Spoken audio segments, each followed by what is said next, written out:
Hey guys, Tanya here. Time for another talky chatty video.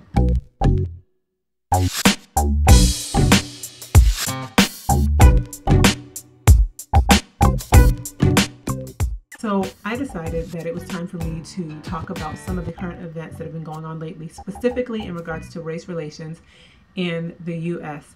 You guys know I've been living overseas for several years. I just came back last October, and obviously there are issues in the country where I was living in Israel, but they're not the same issues that we face here in the United States. So I was well aware that it would definitely be a transition coming back here and seeing how the issues were unfolding and how people were interacting with one another. One of the things I had been told before coming back was just things are way more tense than they were when you left. You need to be aware of that. Don't be shocked by it. And it certainly is the case.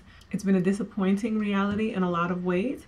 Not something that I'm surprised is happening, honestly. So I want to talk to you guys today about my feelings regarding the things that have been happening lately and the reactions and the responses across the board. I should probably highlight that one of the things that my husband and I feel really strongly about is the whole reality of reconciliation. In fact, our marriage is framed around that. We both felt that very strongly prior to getting married, that was a ministry of ours, that was something that God was calling us to, just simply by our presence and our reality.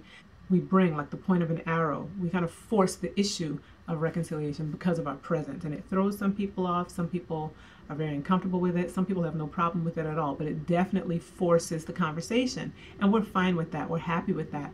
So one of the things that I like to do, and that you may see me doing more of, is actually discussing issues that have to do with reconciliation in different cultures and different groups coming together, or the fact that we are different. I know there are some interracial couples that don't like to talk about that point or even necessarily highlight it.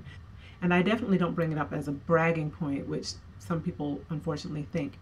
But I do want to talk about it at different points and in different ways, because it has to do with the whole calling of reconciliation on our lives and how we would like to see that unfold. So just so you know, in the future, if you see me discussing issues that do have to do more with differences or race or people coming together, don't be surprised about that. Okay? All right, so I wrote down some notes because I wanted to talk to you about my take and my thoughts on the events that have been happening lately and that we've been hearing about in the news, specifically the police shootings that have been occurring, the ones that occurred in July. There were two really well publicized events that occurred in July, and actually the very beginning of July, and they garnered a lot of media attention. Now, if you are a person of color in the United States, then you know that these aren't new events. These kinds of things aren't new. It's just that in the age of social media, now people can take their phone and publicize pretty much anything that's happening around them. And so now you're starting to see that the mainstream society, just across the board, is starting to see these events. And then there's the reaction to these events that are happening within the Black community, the community being affected, as well as the reaction of people outside of the community to the events. Some positive, some negative, all very deeply heartfelt. There's a really great video, by the way, by a YouTuber that I really, really respect. Her channel name is Cherish My Daughters, and I really encourage you to check out her channel. She has a video that I'm going to link in the description bar that you should really take a look at. She just talked about her own experience and how she's having to kind of deal with the reality around her and her context and the people around her and their responses, particularly people who are not Black. And just having to have that conversation on what it looks like. So I jotted down a few notes, and I will start by saying that these events have really had a very disturbing effect. The type of response that has come out of the events, the response by society, or what seems to be the loudest voice, or one of the louder voices, which is the negative response to the anguish that a lot of Black people are expressing.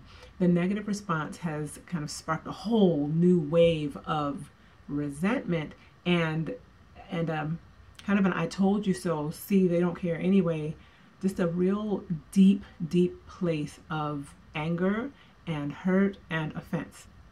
you guys may remember we were driving to Atlanta. We went to my family reunion, and the weekend, well, just right before the week of my family reunion, right before it happened, there was this shooting in Baton Rouge, Louisiana.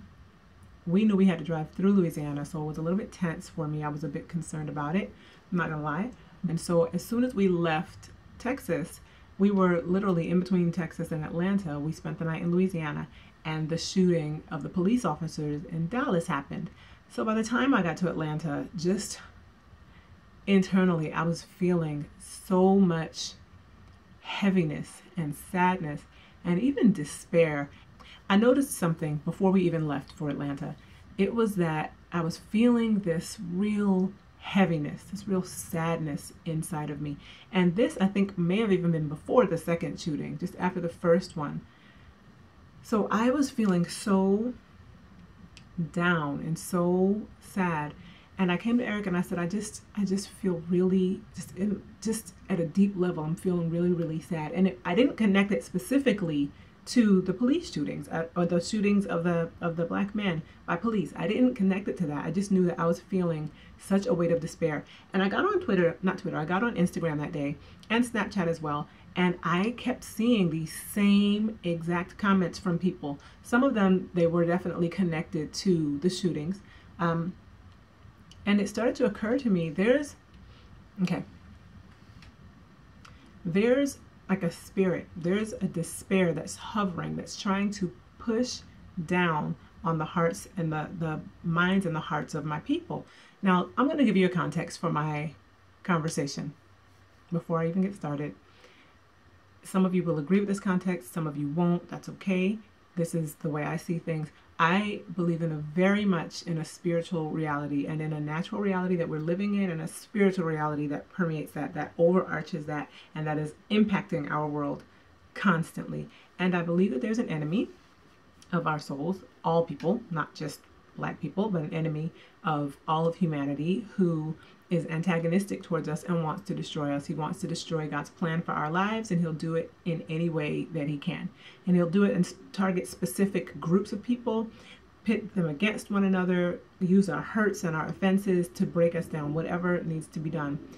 I believe that God is greater, of course, but I know that there's a plan. There's a plan to destroy us, all of us.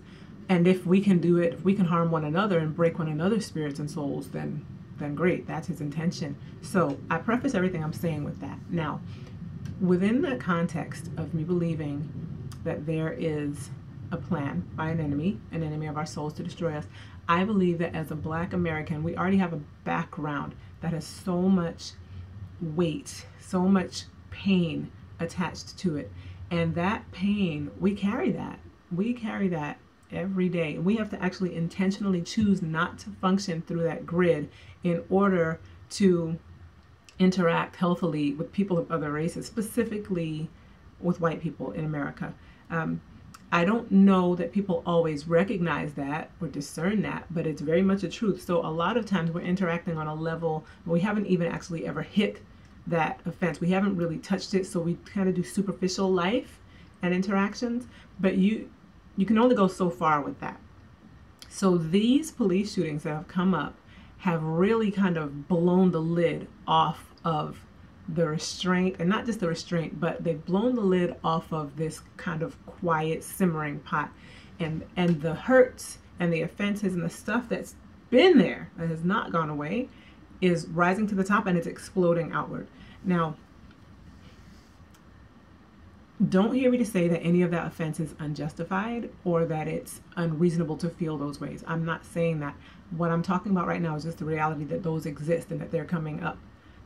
As we were preparing to go to Atlanta, I began to feel such a heavy weight of despair upon myself, and I just couldn't pinpoint it. I thought, well, maybe, my body chemistry is off a bit. I'm anxious about things. I'm anxious about traveling. So maybe that's what's going on. But I just didn't feel even a sense of excitement about going to my family reunion. It was just gone. And I was kind of like, why? Why am I feeling so down? What is this? Why am I feeling so unhappy? And then I went on to Snapchat and onto Instagram, and I started reading and hearing literally the same exact expression from other people, from other black women, the same feeling. And I was just really caught off guard by it. I thought, wow, this is amazing. There are a lot of people feeling the same way I am right now. And like I said, I hadn't specifically connected those feelings to what was happening, to the shootings that were going on. The next one that happened, I believe, was the one that happened with the gentleman in the car with his girlfriend and her daughter. And she was just devastated and was sharing that he had just been shot and killed right in front of her. I started to then read again, shortly afterward, the outrage, the anger, the frustration coming out of it. And I recognized something. As Eric and I were driving to Atlanta, we recognized something. I immediately said, you know what? This isn't just on a natural level. This is spiritual. There's actually on a spiritual level an attack that's coming against us. Now, I'm not saying that, it's all about one people group. You guys know I don't do that and I don't believe that. But this particular situation I recognize as a specific attack against Black Americans, against Black people in the Americas. And I'm going to say Americans because it's our country in which it's happening. But what I believe is happening is that there's an attack, and it's not against our bodies physically. It's not the shootings themselves that are the attack, but there's an attack against our hope, against our ability to maintain hope and trust and faith. Because what we're being hit with is despair. It's the feeling of these things are happening, there's a gross injustice going on, and people are looking on and not doing anything about it, or beyond not doing anything about it, they're actually complaining about the fact that we're lamenting this, and they're rebuking us for hurting and chastising us for being discouraged and disheartened and angry. And that will hit your hope. That will shatter your hope if you let it. It became really clear to me as we were driving, he's trying to break us. He's trying to break our spirits. That's a whole different matter than trying to break your body or trying to break your mind. Trying to break your spirit, that step leads to a complete and utter breakdown of the community, of the individual. It causes chaos. And he would love to use that to stir up and foment more chaos. So Eric and I, as I was talking, he immediately just kind of went, Tanya, what, it hit him so hard. It immediately hit him, and he just started praying for the president. He started praying for the president, and then he shifted and started praying for Black leaders in the country and influential Black people, businessmen, attorneys, doctors, because he just started saying, this thing could try to have the power to take people out, take people who are people of influence out, and just wreck our hearts. In the 60s, when Dr. King was shot, when he was assassinated, there was a strength and a fortitude in the Black community that carried them through that. That was one of the most tragic pages in our history.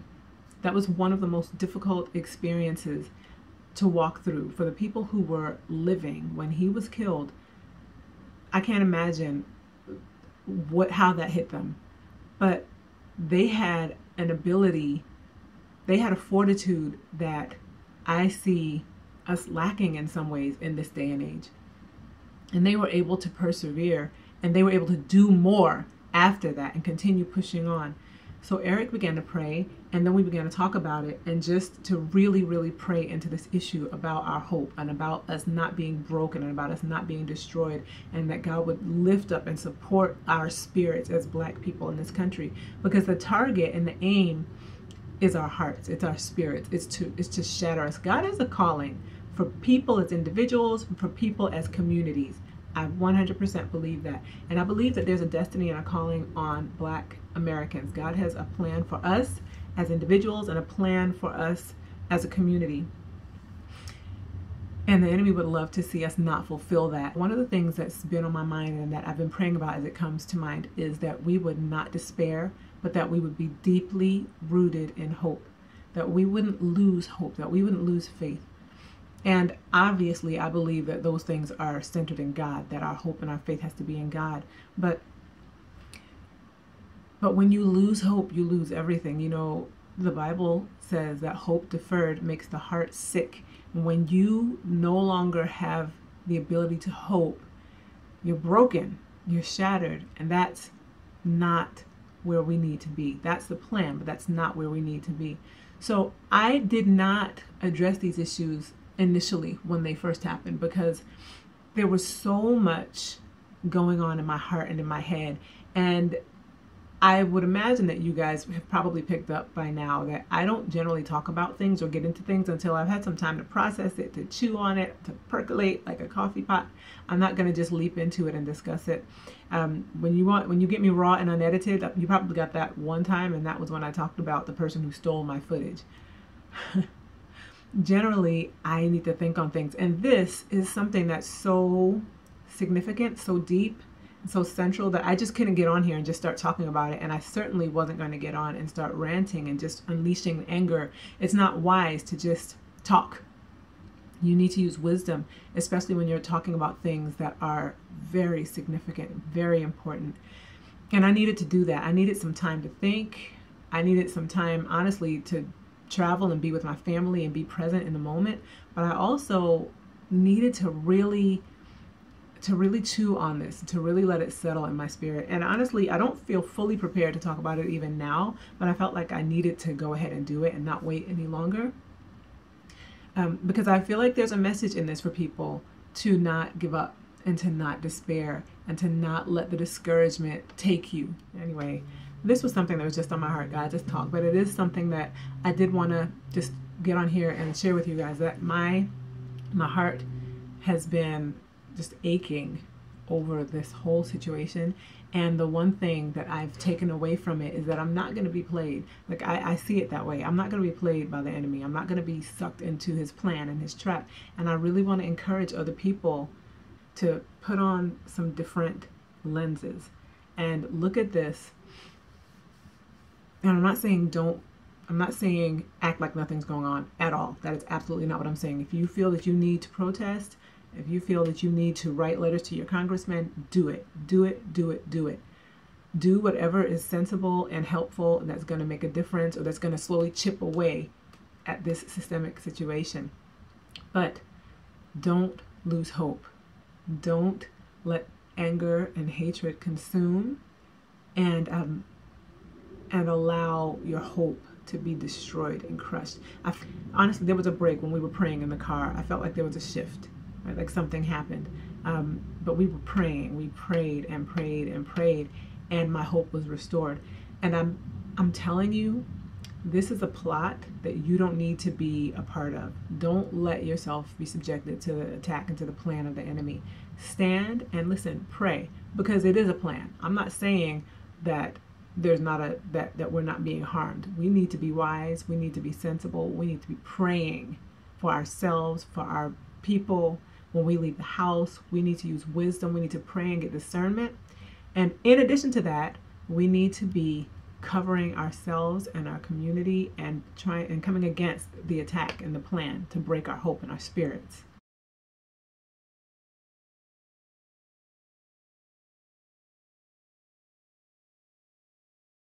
Because of course Black Lives Matter.